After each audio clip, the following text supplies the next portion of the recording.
and delegates present here on this lovely day. It is my absolute pleasure to welcome you all to the 4th National Conference of Academy of Regional Anesthesia of India. And to do a formal note of welcome, I would like to invite Dr. Dash to the podium, please.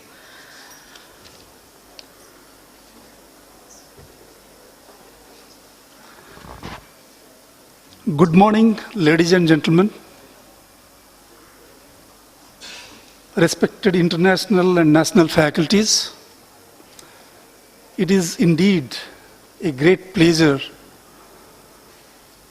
for a neuroanesthesiologist to welcome all of you to this 4th National Conference of Regional Anesthesia and Pain Medicine.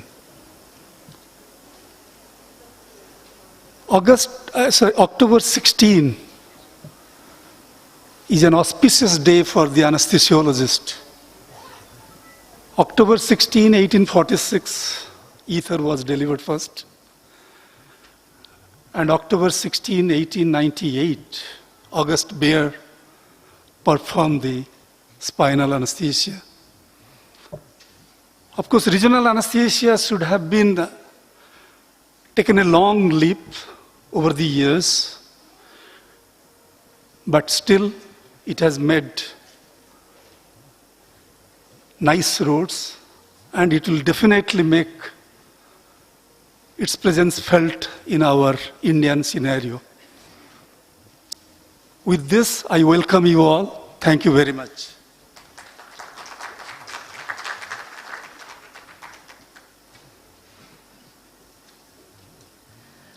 Thank you, Dr. Dash. For those who know and for those who don't, Dr. Dash is the Director and HOD of the Department of Anesthesia and Pain Medicine at the Fortis Memorial Research Institute in Gurgaon. I would now like to welcome Dr. Rani Sundar, a very senior member in his team, to give a brief overview of what is to follow. On behalf of the organizers, I welcome you to Aora 2014. Can I have the slides, please? I'll just give you a brief overview of the scientific program today. The theme of the program is regional anesthesia, beyond the OR. And keeping with this theme, we intended to put the spotlight on practice of regional anesthesia outside of the OR in ICUs, on the field, and in the emergency room. Also, we would like to throw the spotlight on teaching, training, and quality control in regional anesthesia. We do have didactic lectures for both the beginner and for advanced level practitioners, how I do it, video sessions, panel discussions, and pro-con sessions which would incorporate the views of our surgical colleagues. We have breakout sessions for chronic pain and pediatric regional anesthesia on demand. There would be some lectures on newer technologies, both in techniques and equipment. We have a live workshop which would be relayed direct from Fortis Memorial Research Institute on the 20th, that would be Saturday. We do have oral presentations and poster presentations in the Inspire Hall. So those of you who would be speaking or presenting your posters, please make sure you are there with your paper and poster on time. The prizes will be announced on the 20th after 4 p.m. Dr. Bhatt oration this year would be delivered by Dr. Suganta Ganapati, who is the Regional Anesthesia Director from the University of Western Ontario. And she would be talking on about the theme of the Aora 2014 this year, that is regional anesthesia beyond the operating rooms. We have a hands-on workshop to be held this Sunday at the Fortis Memorial Research Institute, starting at 8 a.m. We have the workstations are spine, upper limb, lower limb, truncal, paravertebral, chronic pain, and pediatrics.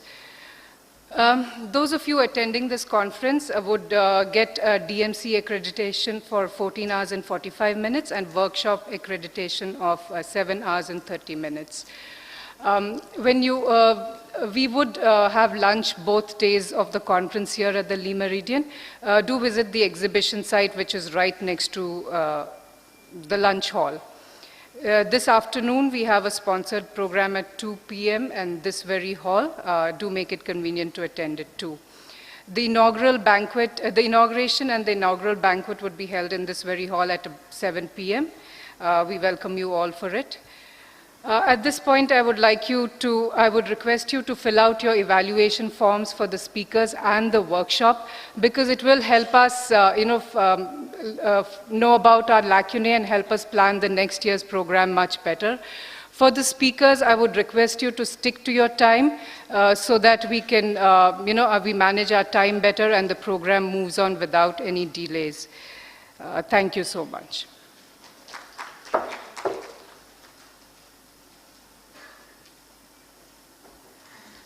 Thank you, Dr. Sundar.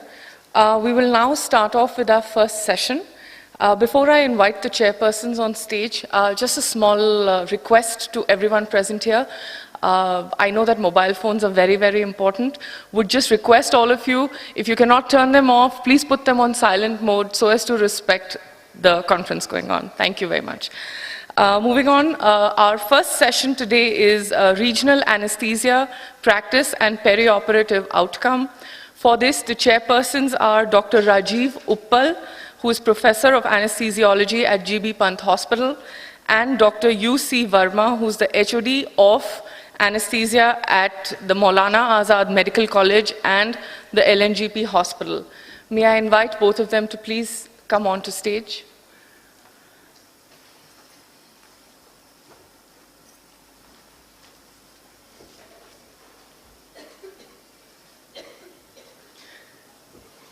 Our first speaker is Dr. TVS Gopal from Hyderabad.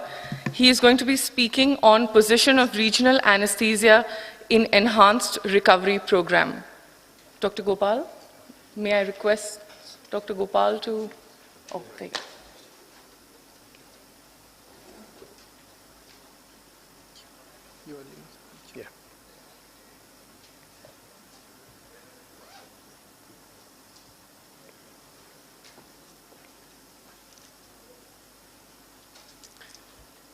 Respected chairpersons, honored members of the faculty, dear friends and colleagues.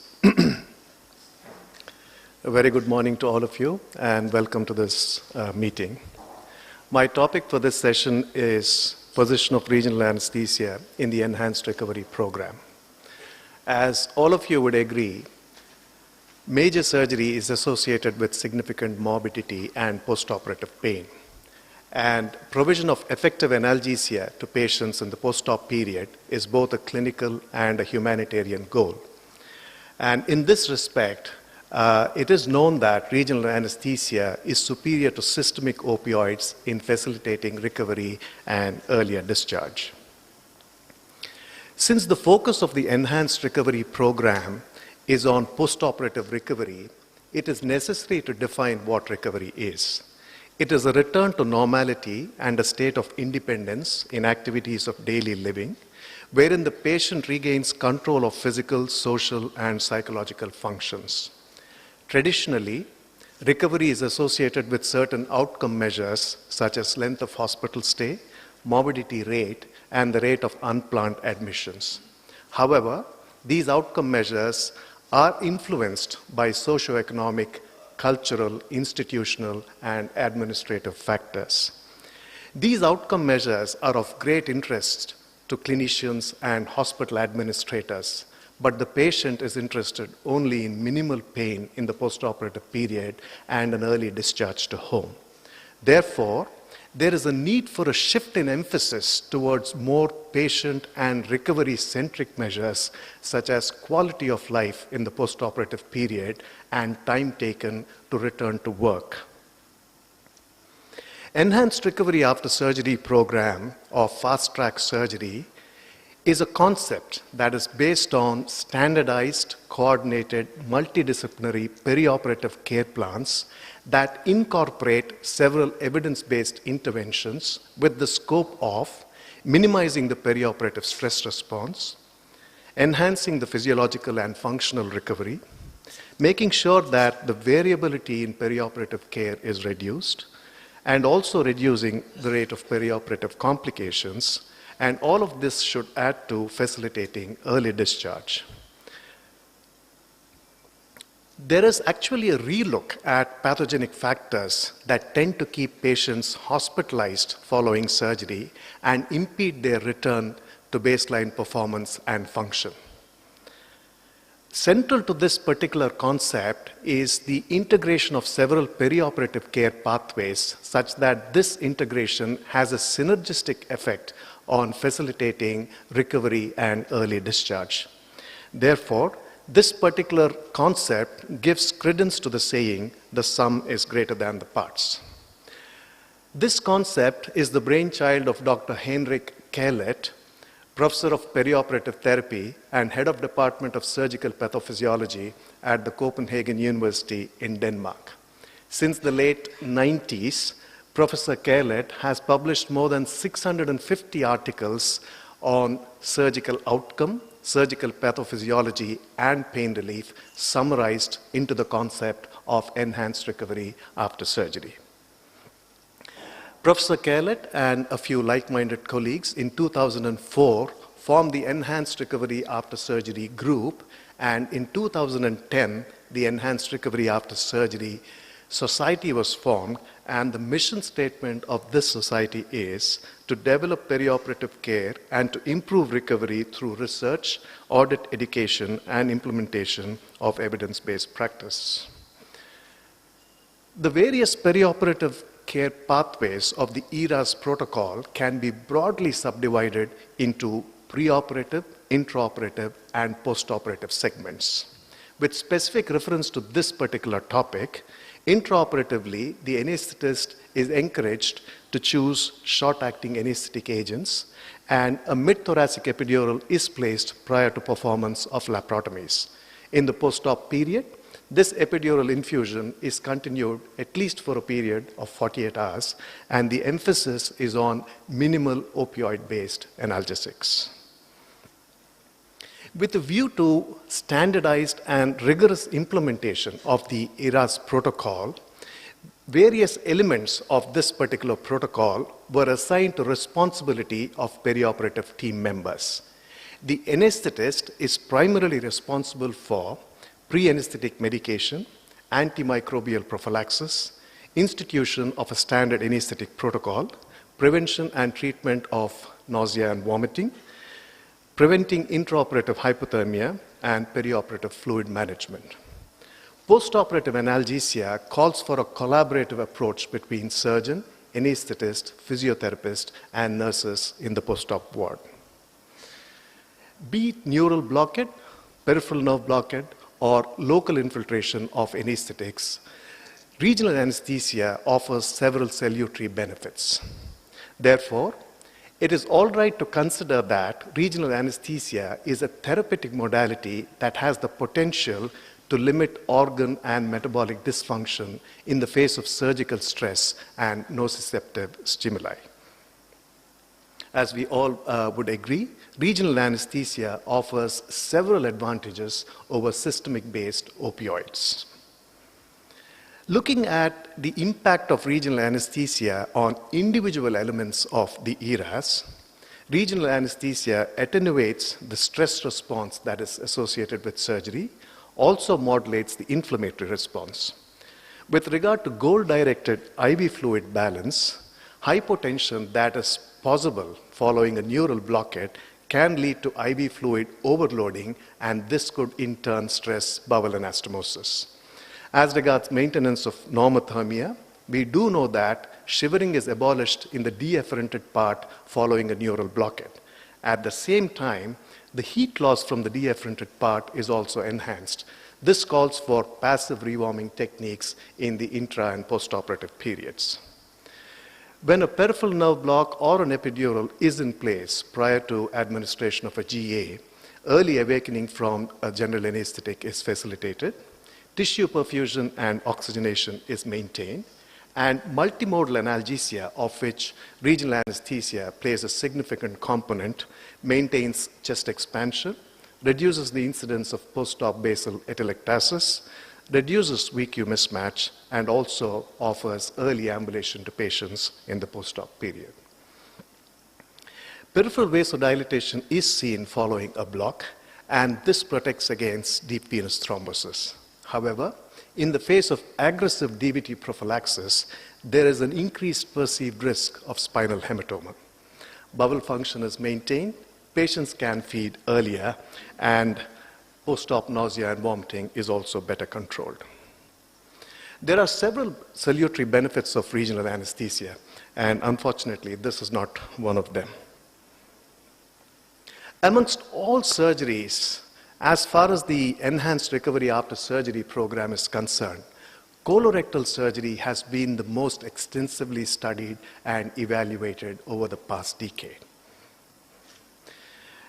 This study was published in the Cochrane collaboration in 2008, and the conclusion was that epidural local anesthetics provided superior analgesia when compared to opioid-based analgesic regimes for postoperative pain in patients undergoing major abdominal surgeries.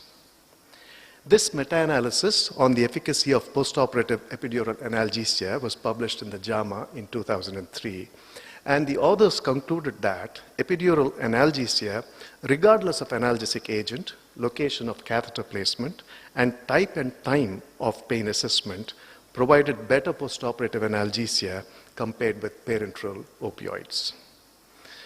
We do know that the gold standard for post-op analgesia in major laparotomies is a thoracic epidural. But the position of an epidural for laparoscopic surgeries is definitely controversial. Alternative analgesic techniques have emerged in the recent past, and this study shows that ultrasound-guided tap blocks provide equally effective analgesia in the first 24 hours after laparoscopic surgeries. And this study also underscores the same fact and gives us evidence to show that ultrasound-guided tap blocks also play a major role following laparoscopic surgeries in the enhanced recovery after surgery program. In this interesting study, in a group of patients undergoing colorectal surgery, surgeons were asked to place fenestrated multi-hole catheters preperitoneally in the wound incision prior to closure of the abdomen. These patients were put on an infusion of 0.2% ropivacaine for 48 hours in the post-op period. And it was observed that the quality of analgesia afforded by wound infusion of local anesthetic was in no way inferior to that provided by epidural analgesia. This meta-analysis of intravenous lignocaine and postoperative recovery after abdominal surgery was published in 2008 in the British Journal of Surgery, and the conclusion was that continuous intravenous administration of lignocaine during and after abdominal surgery improves patient rehabilitation and shortens hospital stay. As far as inguinal hernia repairs is concerned, a combined ilioinguinal blockade and local infiltration analgesia is recommended to enhance faster discharge in a daycare setting. For thoracic surgeries, we do know and accept that a thoracic epidural placed in the mid-incision dermatomes, typically between D5 and D8, is an integral part of the enhanced recovery program. There is an infusion that is set up, which is a combination of local anesthetic and a short-acting low-dose opioid, and this infusion is maintained for at least 48 hours or till chest strains are removed. This article sort of compared the efficacy of thoracic paravertebral blocks with thoracic epidurals. And the authors noted that thoracic paravertebral blocks also provide equally effective analgesia with reduced side effects. And the incidence of failure while placing thoracic paravertebral blocks was lesser when compared to the placement of a thoracic epidural. In some instances, when the anesthetist, for whatever reason, fails to put in either an epidural or a paravertebral block, the surgeon can be asked to perform intercostal blocks prior to closure of the chest.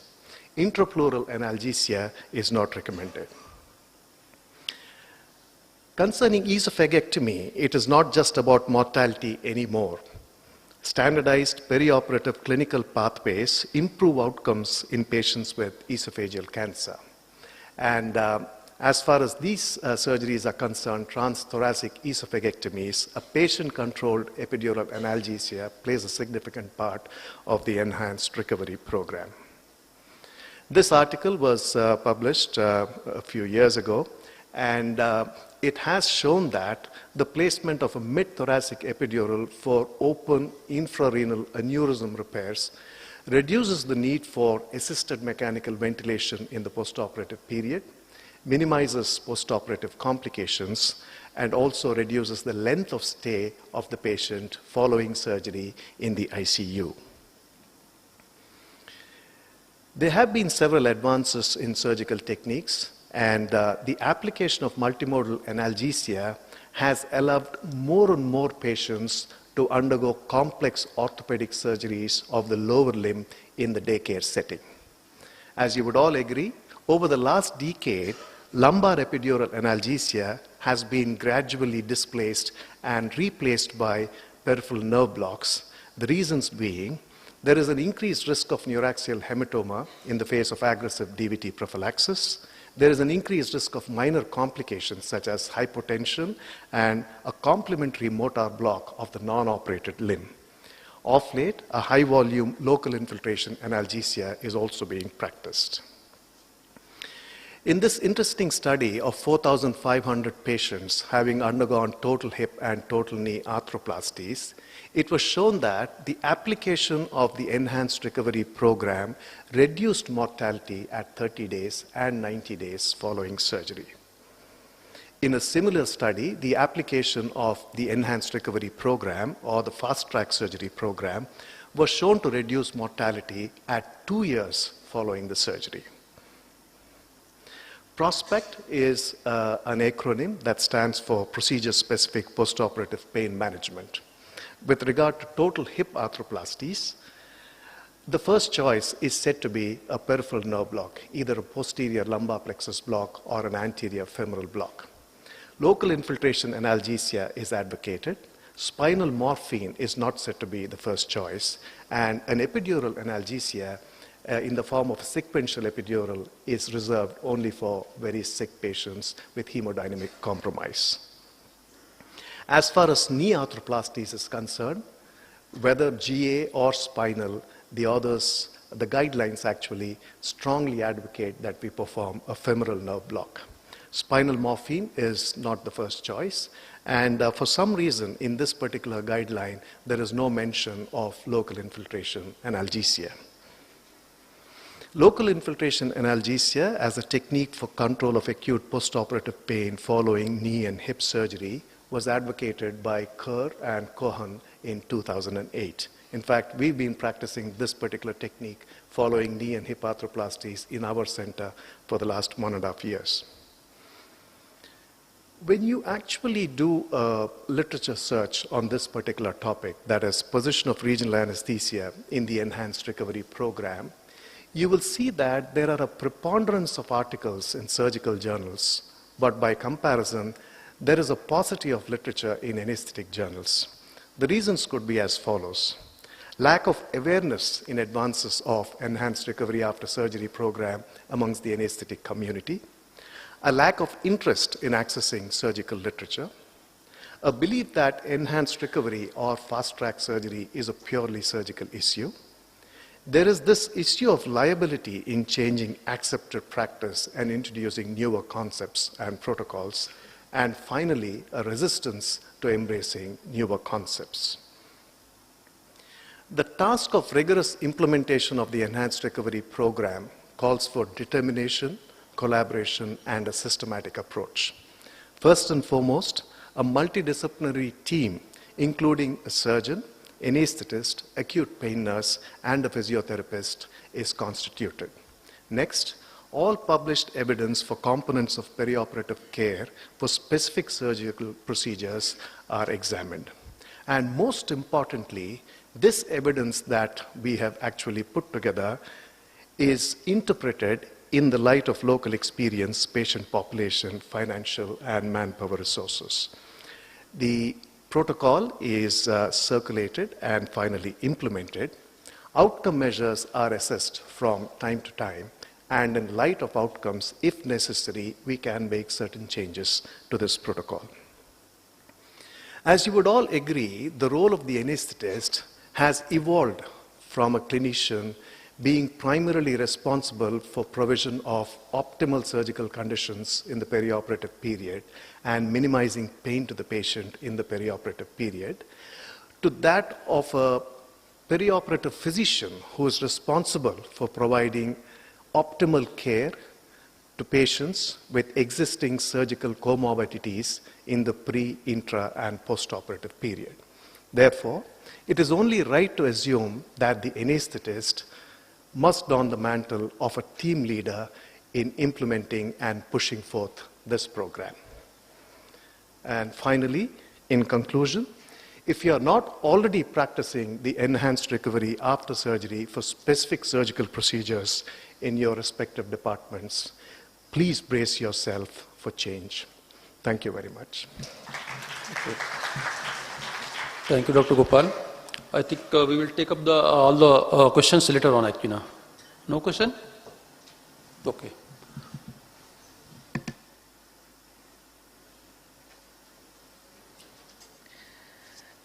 Our second speaker today is Dr. Anshuman Sharma from the United States. He's going to be speaking on measuring what is important, using patient-reported outcomes to guide perioperative care.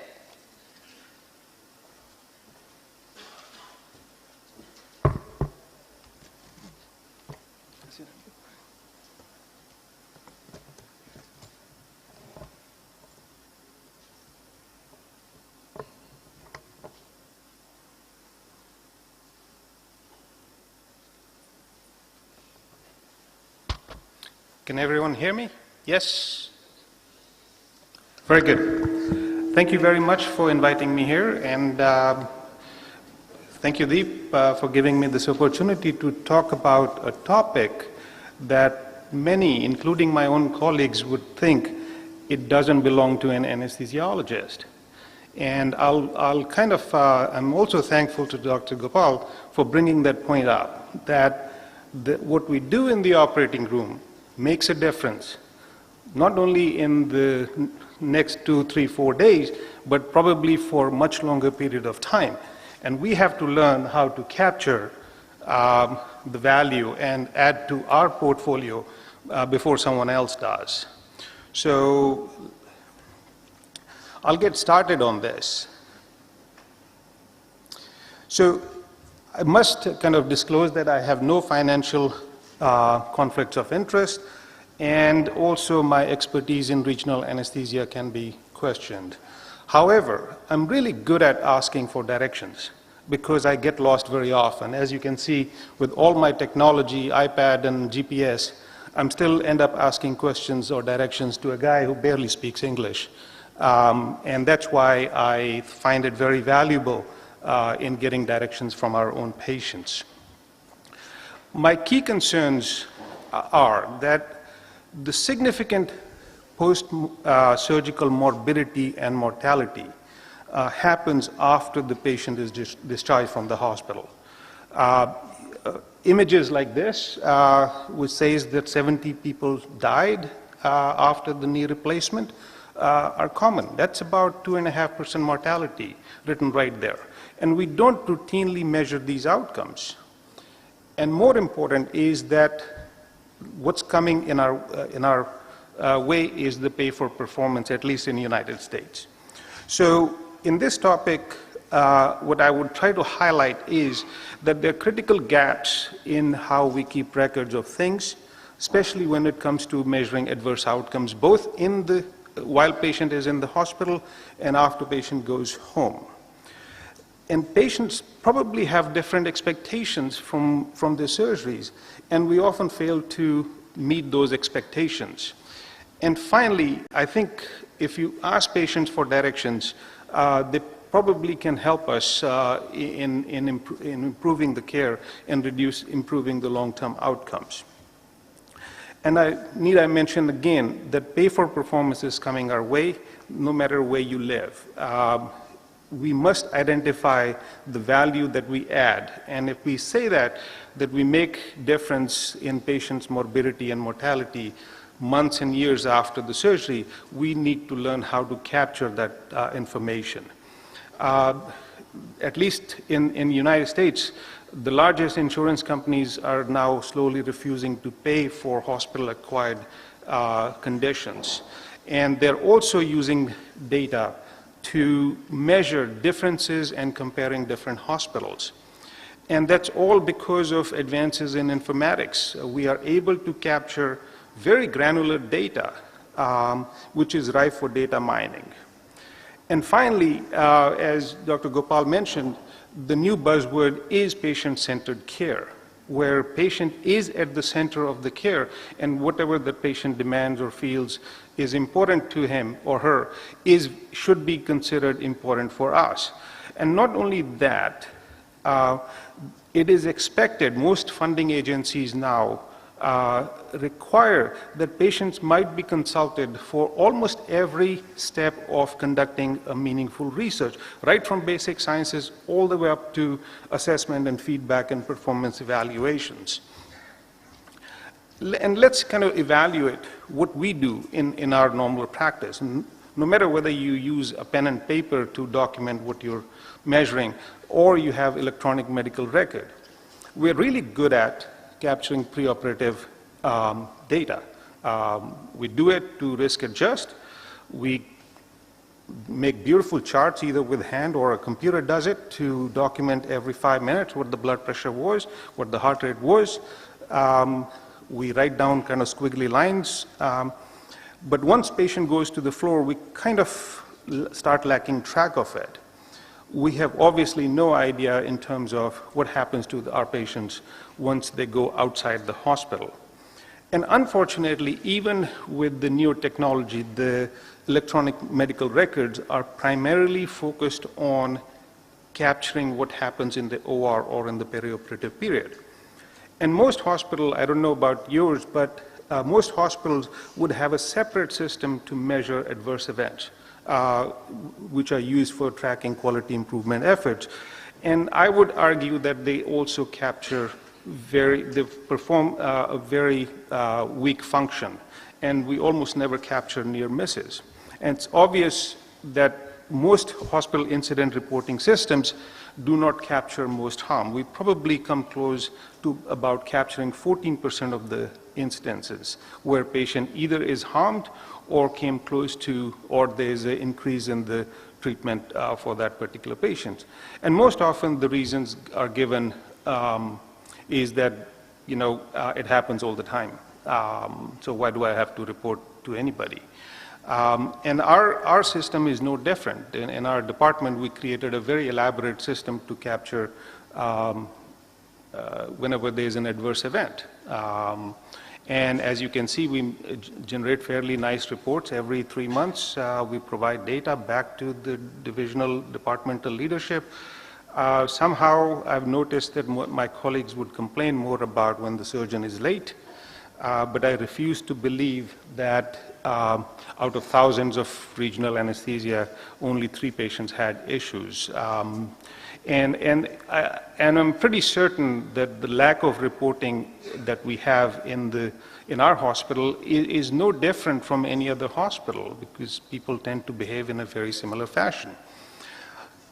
The other tool that has been used in the research, but unfortunately never penetrated in day-to-day clinical workflow, has been recommended by Institute of Healthcare Improvement. It's called Global Trigger Tool.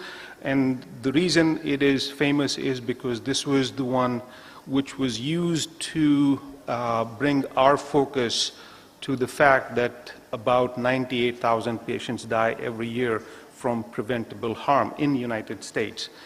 Recently, that number has been brought up to about 200,000 patients dying every year from preventable adverse outcomes. So clearly, this method of measuring adverse harm has been validated multiple times. It's a fairly simple method. All you do is you randomly select 20 cases that you did in the past 1 month, and you spend 20 minutes on each medical record, and you look for triggers. And once you find a trigger, you kind of go in, delve deeper to find out what happens to the patient. There are about 54 triggers so far identified, but very few of them in the surgical area. And as I mentioned, this has been fairly well validated in multiple studies. And as you notice that if you use this method, you're going to capture much more of patient harm compared to the voluntary reporting system that most of our institutions have used. Unfortunately, when the hospitals have tried to use this, the questions have been raised, but I think at present this probably is still one of the best systems if you're really looking to measure harm. What if we just ask our patients? In a very neat little experiment, parents whose children were admitted in the intensive care were asked this question: did you observe condition which probably would have been unsafe for your child? And they reported quite a bit. And not only they reported, 50% of the time they were right. And if you compare that to what the physicians or healthcare providers reported, providers reported only 8% of those events. So clearly, patients and their parents can be engaged in measuring safety events. So is that enough? And the answer is no. And the other kind of aspect is fairly labor intensive by creating very high quality international or national registries. And our surgeons have taken a big leap in that area by creating these two registries. One is called National Surgical Quality Improvement, or NSQIP project, which kind of started way back in 1990s, but over the last 15 years, they have enrolled about 500 hospitals which submit data from about 1,400 patients per year. This data is collected by a trained professional, and that person goes through the record, and if she finds something that is not clear, she picks up the phone and calls the patient at about 30 days. And they have so far collected more than 500,000 patients worth of data regarding their post-operative complications within 30 days. And they are able to generate very good outcome measures. For example, this is one study which was published last year. It's a very granular outcomes data. They're showing that your hospital mortality is expected to be X, and your observed mortality is Y, and there's a difference between the two. And if that number, if that ratio is better than the national average, you would tend to fall in this corner. And the idea is this data has to be given back to the patients so that patients can choose wisely. And now, once they have collected so much data, they have slowly started migrating into the area of risk prediction. That used to be our job. That's why we had preoperative clinic. And they actually are doing pretty well. They have come up with their own risk calculation, which would give you your specific risk from that very surgery in that particular hospital. And I think that's a big step forward, and I think we need to, as anesthesiologists, we need to learn from them and start kind of making inroads in that directions. They're also using this data to come up with publications where they're studying the impact of regional anesthesia and anesthetic techniques, fluid management, all the things that we perform to look at the outcomes at 30 days. And we've made kind of move forward in that direction by creating registries, but I think the registries need to do way more than just measure complications. So the final kind of component of my talk was, can we engage patients? Can we learn from them? Can we pick up a phone and call them?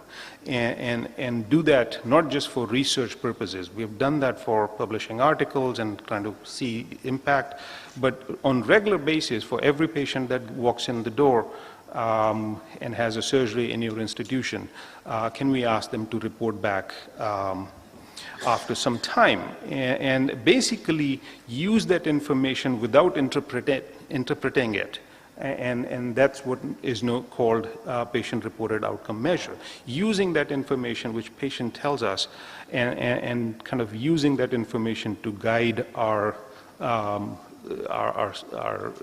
methods to improve the care. And we're not the first one to think about it. Our colleagues across the pond has done a phenomenal job over the last few years.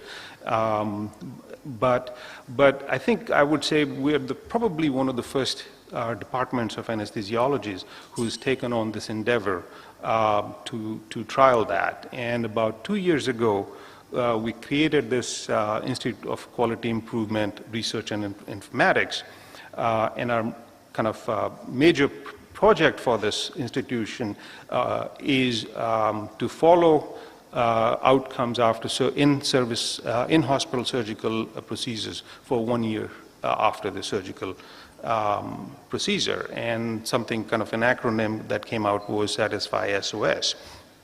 So basic kind of plan for us was, our first step was to kind of come up with a survey that we're going to send patients a month after they've had their surgery.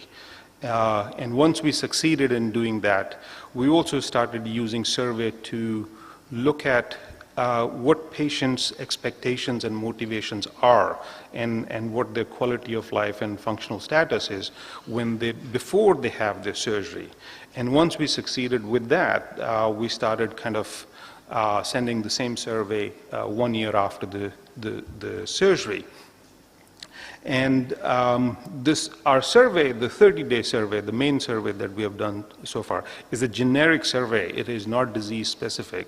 It contains about 43 questions with 110 variables. And we use both previously validated measures of quality of life, their physical and mental health, but also their functional status. We also asked patients on their perception of whether they had complications either in the hospital or after they left the hospital, including pain and how much pain medication they're taking at that particular point.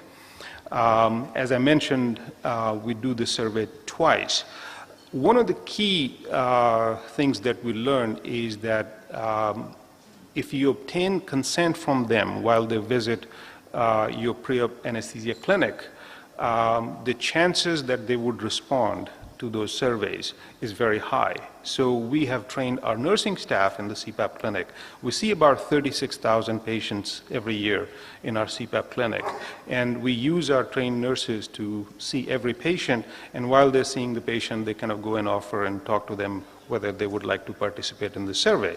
And once the patient signs the consent, we send them emails if they have given us the email.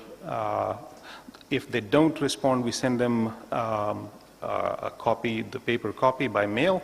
And if we don't hear by them, then we pick up a phone and call them. And what we have recognized that is, even though calling them on the telephone is probably the most expensive component, we do end up reaching patients who are either not familiar with email or are unable to read and write.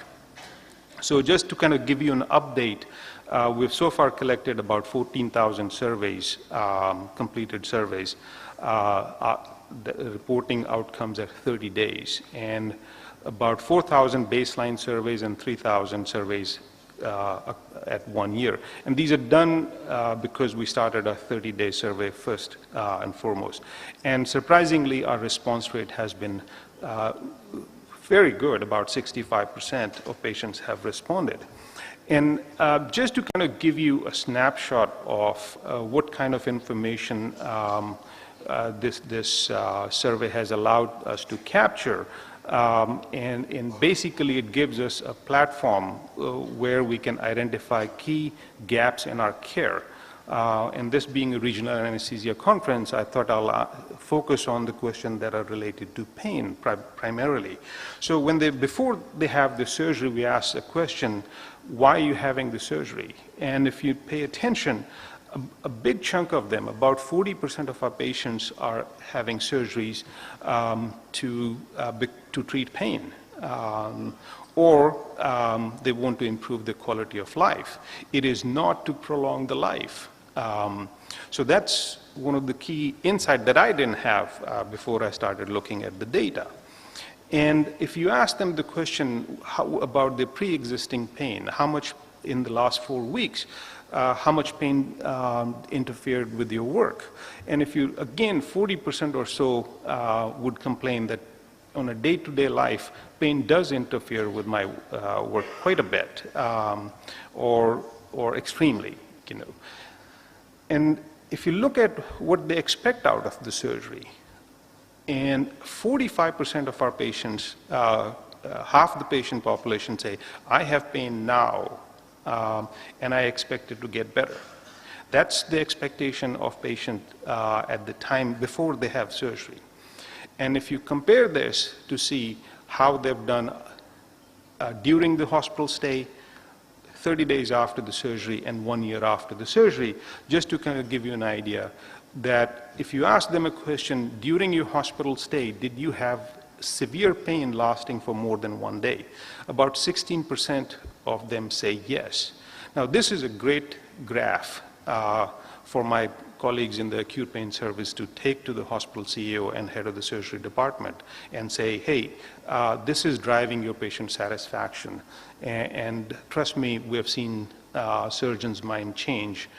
Surgeons who have practiced for 30 years against epidurals or any peripheral nerve blocks now asking for peripheral nerve blocks. 5% of our patients had to go back to the hospital after their discharge because of severe pain.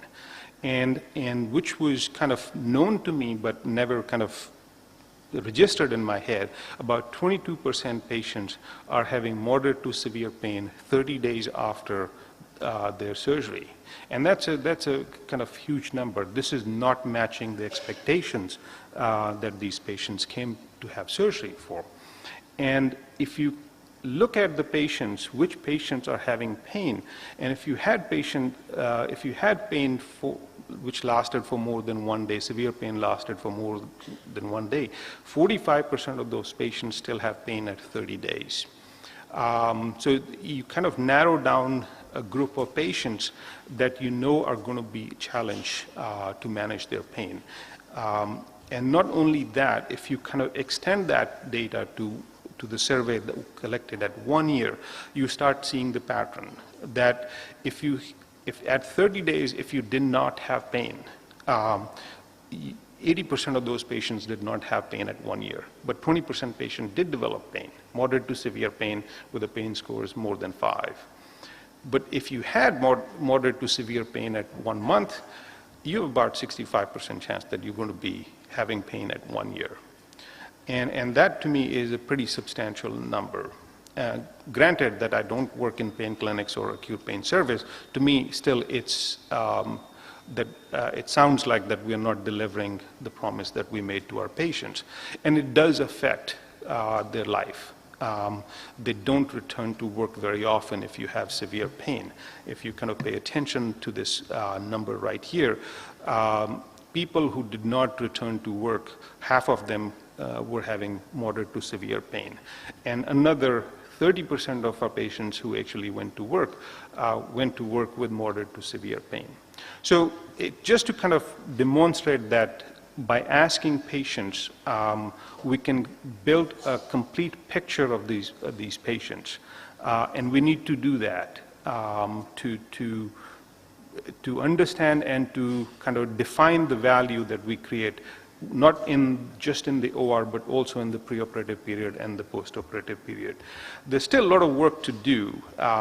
It's still a preliminary science, but I think it's here to stay.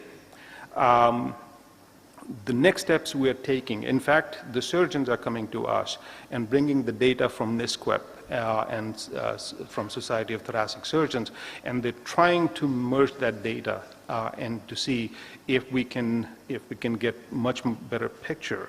But we also need to understand whether these reports are dynamic. Do they respond to the interventions that we make in the operating room or during the hospital course? There are plenty of barriers. There's a cost, of course, involved, and the patients are getting fatigued. They're getting surveys from everywhere. So we need to be mindful of that, and we need to use technology to figure out how patients can enter this data directly into their own medical records. So with that, I kind of conclude my talk by saying that, it's good to be recognized by your peers when your department names gets published in Anesthesiologist. But definitely, it's much better if our patients gives us 2 thumbs ups. I say thank you. Thank you, Dr. Anshuman. Can I call Dr.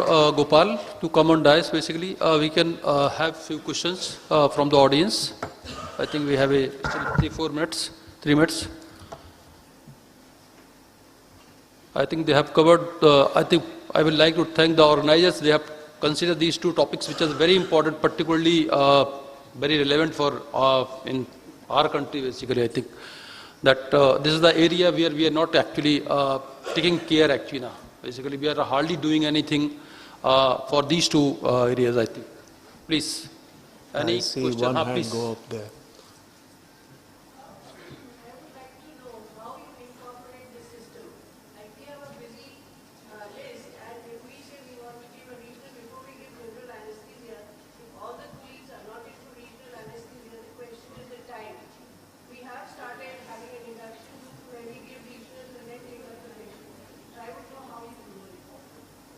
Yeah, I think that is the way forward, ma'am, to have an induction room where you could put in these blocks or an epidural and then ship the patient to the theater. That's one way you can save time.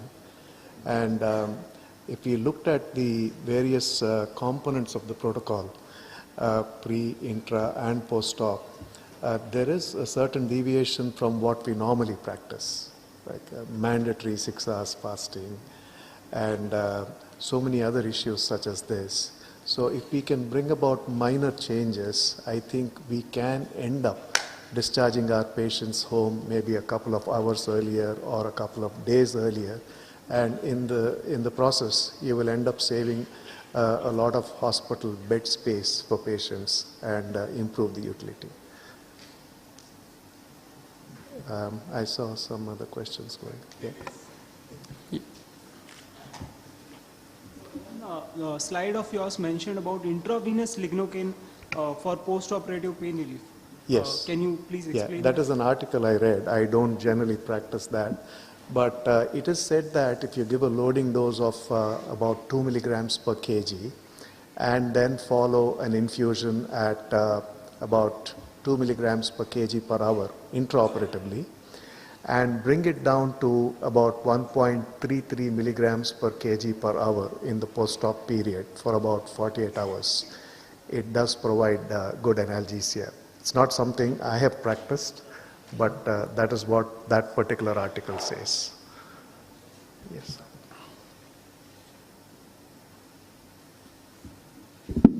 I would like to congratulate you, sir, for a very comprehensive and nice talk about the enhanced recovery pathway. We've recently, I work in England, so we've recently gone into the practice of doing this enhanced recovery pathway, and the most difficult task is protocolizing and getting all your 100 colleagues to do same kind of anesthetic for knee arthroplasty is really difficult. So something that helped us from a suggestion was patient selection. So whenever we have a patient for pre-assessment, and if we mark the patient that, okay, this patient is for an enhanced recovery pathway, whether it is colorectal or whether it is knee or hip surgery, yes, it helps to put on all the resources a bit more effectively. And absolutely. Also your colleagues who need to change their practice, if you set up a protocol, are much more confident to do it in a patient whom they think will not be that complicated.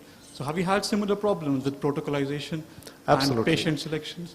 Absolutely. Patient selection definitely plays a very important role because there are certain patients who will tell you that they do not want an injection in their back or a needle in any part of their body besides an intravenous catheter. So patient selection is definitely important, and when you start implementing this protocol, getting anesthetists to change their practice is very difficult. For example, in cancer surgeries, over the past 2 years, we have stopped using inhaled anesthetics. We put patients only on TIVA. We give just 1 dose of fentanyl to begin with, and post-op we try to use NSAIDs and some sort of a block or an epidural for analgesia. So getting everybody on board, getting everybody to understand that this is the way forward is a daunting task. But unless we persevere, I don't think we'll be able to achieve what we set out to practice. Anyway. Okay, one more question. Can this be the last question before we move on to the next? Yeah. Okay, Bala and I will discuss it over tea.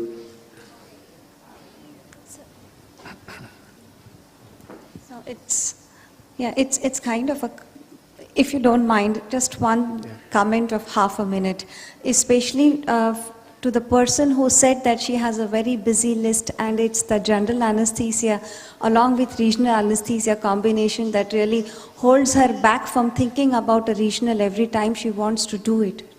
Every time and again we hold regional anesthesia conference, I'm sure we get all these kind of questions. I guess if you really work on your entire list, time manage it in a manner that you are before in the hospital, even before the list starts, if not you, your other colleagues, maybe within 3 to 4 months, your surgical colleagues are going to ask you for a regional block. Yes, yes.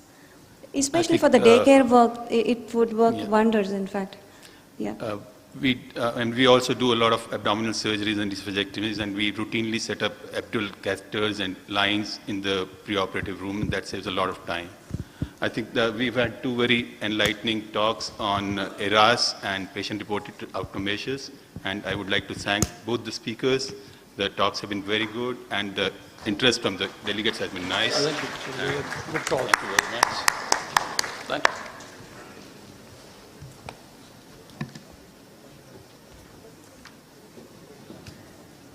Thank you, Doctors Uppal, Verma, Gopal, and Sharma. We'll now move on to our next session. We're 10 minutes behind schedule, so we'll try and make up.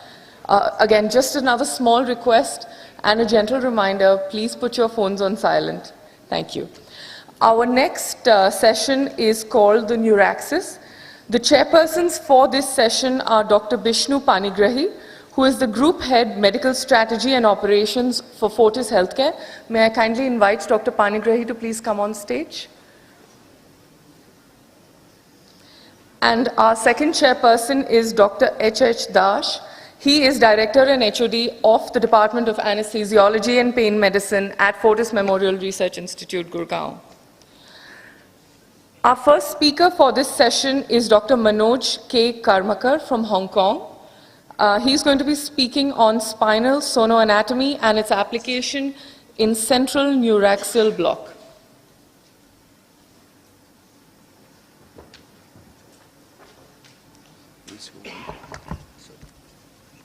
Can I turn this up?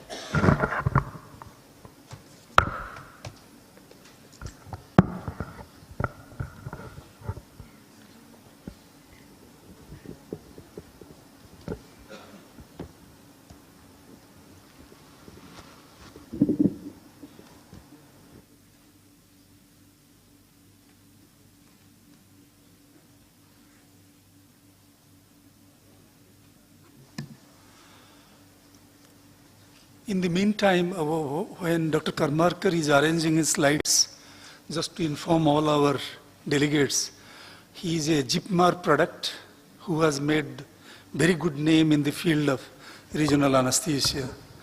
I had met him on several USRA meetings. Dr. Karmarkar, ready? Yeah. Thank you, Chairman. for the very kind introduction and the kind words. Good morning, ladies and gentlemen. Right, I'm going to be talking to you about the spine and spinal sonography and how you could apply it in your clinical practice. Before I begin, I'd like to take this opportunity to thank the organizing committee for inviting me to New Delhi. I always love coming back to India. But I bring you greetings from this beautiful city. It has been my home for the last 16 years, since I moved there from the United Kingdom. If any of you are in Hong Kong, please look me up.